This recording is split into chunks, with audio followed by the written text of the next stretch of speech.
Hey guys, White Fox 1225 here, and today we continue our story of ESO series with the Fighters Guild Questline. So we'll be doing a story overview and diving deep into some Fighters Guild lore from the second era. So let's get started. You start your quest by stumbling into a Fighters Guild hall, where the player learns a bit more about the faction. Like the Mages Guild, the Fighters Guild is neutral in the current alliance war raging in Cyrodiil, and they have a new focus of taking down Dark Anchors and fighting against Molag Bal's attack on Nirn. Now this is a bit different from the Fighters Guild usual one and done contracts where they fight goblins or bandits, but so far they seem to be doing pretty well.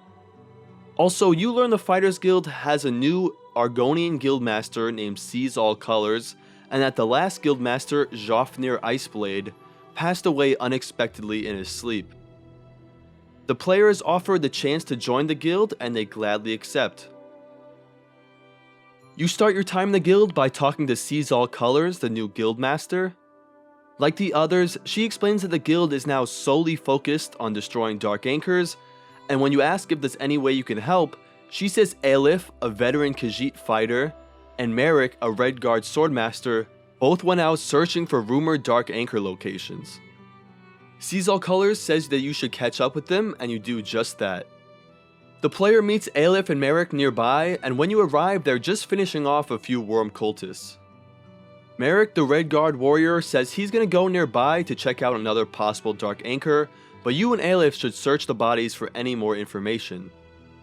So he heads off, but while you and Ayleids search the bodies, a Daedra appears and says the cultists intend to claim Marik's soul for Molag Bal and use it with an unknown weapon called the Mortum Vivicus. The Daedra says, quote, "Seize your meddling scum, the Red Guard soul will fill the Mortum Vivicus, there's nothing you can do to stop it." Obviously, this worries you and Ayleids, so she runs to see if Marik is okay, while you rush to tell Sees All Colors about what happened.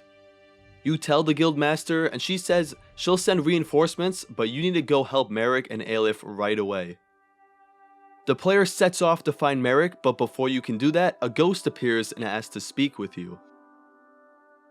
He introduces himself as none other than Jofnir Iceblade, the old guildmaster who died in his sleep. He explains that the Daedra Dosha is draining Marik's soul as part of a dark plot to use the weapon called the Mortum Vivicus against Nirn. When you ask for more information, he says he has to go, and Jofnir fades away. Even more worried now, you head to the rune where Marik is being held.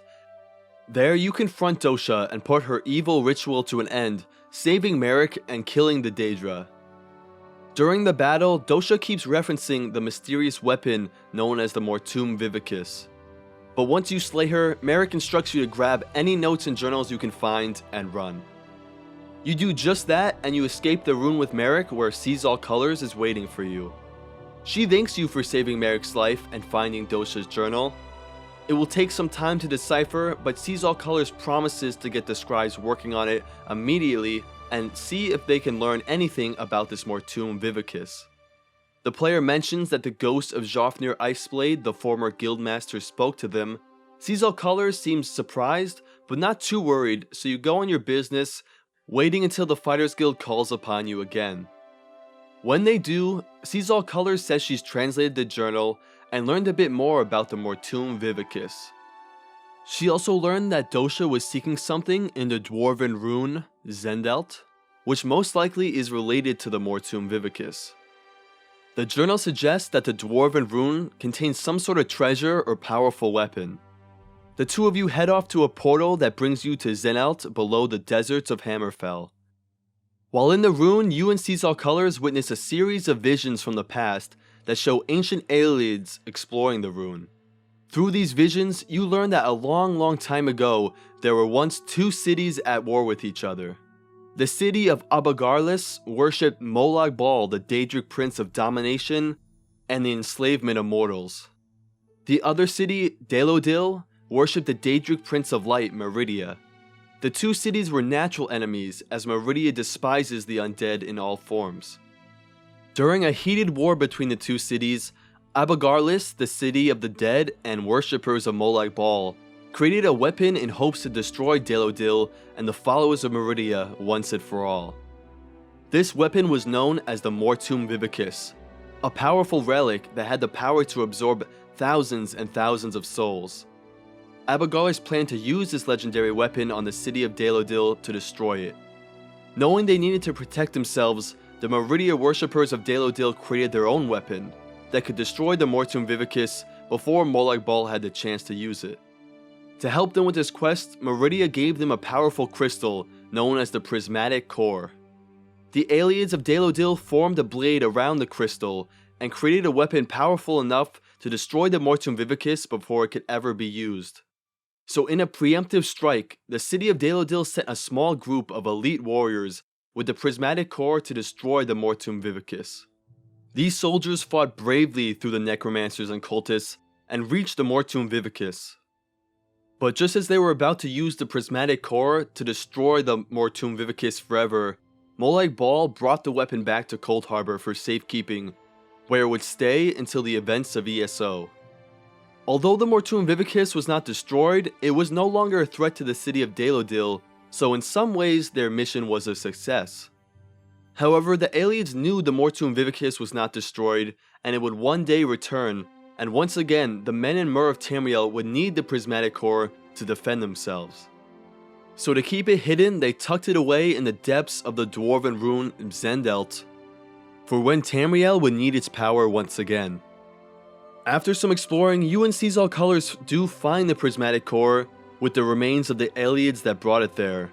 Seasol Colors is quick to decide that Marik will reform the weapon to face the great threat of the Mortuum Vivicus' return. She opens a portal for you to go back and deliver the crystal to Marik, but before you can leave, Jofnir Iceblade once again returns. He gives you an unsettling warning. Jofnir says that someone close to the player plans to betray them, and that they are in great danger. Once again, he can't speak with you for long before he disappears. After your conversation with Jofnir, the dead guildmaster, the player returns to the Fighters Guild hall, where you deliver the Prismatic Core to Marik. The Redguard says he'll start forging the weapon immediately, and you leave him to his work. Sometime later, Seasol Colors summons you once again. The Guildmaster informs you that Marik is hard at work on the Prismatic Core, and the two of you will travel to the ruined city of Abba Garlis, the very city that was once a stronghold for Molag Bal, and the very city that first tried to use the Mortuum Vivicus. While there, you once again see the events of the past and confirm that the Mortuum Vivicus was in fact not destroyed and is now kept safely in Coldharbour. Following Seasol Colors' instructions, you take a portal to the Earth Forge, a secret tucked away forge in Skyrim near Markarth that is owned and operated by the Fighters Guild. While there, you aid Marik in turning the Prismatic Core into a powerful weapon, until suddenly Molag Bal sends his forces to attack the forge. You, Marik, and Ayleids fend them off in an intense battle. After the bloodshed, the three of you meet back up. You all agree that the attack is very unsettling, mostly because no one except guild members knows the location of the Earth Forge, which means someone from inside the guild betrayed you, just as Jofnir had predicted. Speaking of Jofnir, he suddenly appears and has another message for you. He says that he did not pass away in his sleep, but was instead murdered, and tells you to find his killer so that he can be at peace. Obviously, this shocks the three of you, and you return and tell Seasol Colors what happened. The Guildmaster is shocked too, and says that she'll start an investigation right away. Only Seasol Colors doesn't start an investigation. Instead, in the following days, she goes missing completely and cannot be reached by anyone in the guild. This leads the newly formed High Council of Guild Leaders to be very suspicious of her in the murder of Jofnir Iceblade and the attack on the Earth Forge. They task you and Ayleids to investigate further and find out who in fact murdered Jofnir. You start by searching a house that Jofnir owned nearby. Inside Jofnir's home, you find evidence that he was going to the dwarven rune Ragnathar frequently and meeting an unknown person there. In an attempt to find any more clues and retrace his steps, you head to Ragnathar with Ayleids. Ayleids says that it can't be a coincidence that Jofnir was visiting the rune right before his death, and she also finds it strange that right after Jofnir's death, the Fighters Guild stopped taking short, easy contracts to kill bandits or goblins, and instead started a war against arguably the most powerful Daedric prince in existence. Aelif is very suspicious of Caesar Colors, but the two of you do need evidence.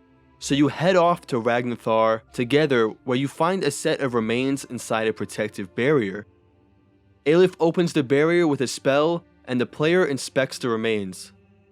These remains are those of Jofnir Iceblade, which is incredibly odd as Jofnir was thought to have died in his sleep and was buried in the crypts of Eastmarch. Aelif speculates that the remains were kept here in a protected barrier so that Jofnir could not be summoned for questioning, and that is why he could only speak with you for a short amount of time. Now with the barrier down, Aelif says that she can now summon Jofnir and the two of you can finally get some answers. Aelif summons Jofnir, who tells you that Caesar Colors did in fact murder him. But something about the way that Jofnir is summoned seems a bit odd. He doesn't seem like his usual self, and the way Aelif is summoning him seems to be causing him a lot of pain. The player, however, chooses not to say anything and is satisfied with finally learning the truth. You return to Marik and the High Council and tell them what you've learned. Marik is shocked and disgusted, but says Caesar Colors will be caught and punished, and the High Council sentences her to death. After weeks of searching though, Caesar Colors still cannot be found. So you, Marik, and Aelif meet at the Earthforge where the prismatic core is finished and turned into a weapon that can destroy the Mortuum Vivicus. However, two problems remain. The Fighters Guild doesn't know where the Mortuum Vivicus is hidden, and they don't know where Caesar Colors has escaped to. Aelif has an idea though. She believes that Jofnir and Caesar Colors are somehow linked together through magic. And Aelif once again summons the Guildmaster and questions him. Jofnir still seems unlike himself, in pain from Aelif's magic and frustrated with the Khajiit. Jofnir does inform you though that Caesar Colors is in the Halls of Submission, a section of Coldharbour, Molag Bal's realm of oblivion. The player, Marik, and Aelif explore the Halls of Submission, fighting Daedra and solving puzzles along the way. Finally, the three of you not only find Caesar Colors, but also you find her standing in front of the Mortuum Vivicus. The player confronts her, and Caesar Colors admits that she did kill Jofnir Iceblade, but not for the reasons you might think. You see, Caesar Colors was secretly a servant of the Daedric prince Meridia, the same Daedric prince who first helped make the prismatic core. Meridia sought the Fighters Guild help in stopping Molag Bal's attempt to destroy Nirn, and following Meridia's orders, Caesar Colors tried endlessly to convince Jofnir that the guild should have a new focus, a focus of fighting Daedra and stopping Molag Bal's invasion of Nirn. Jofnir, however, did not listen. He wanted to keep the guild the same way it has always been, working small contracts for gold. Seeing that Jofnir could not be convinced, Caesar Colors decided to kill Jofnir, which would make her guildmaster and give her the power to unite the guild against Molag Bal.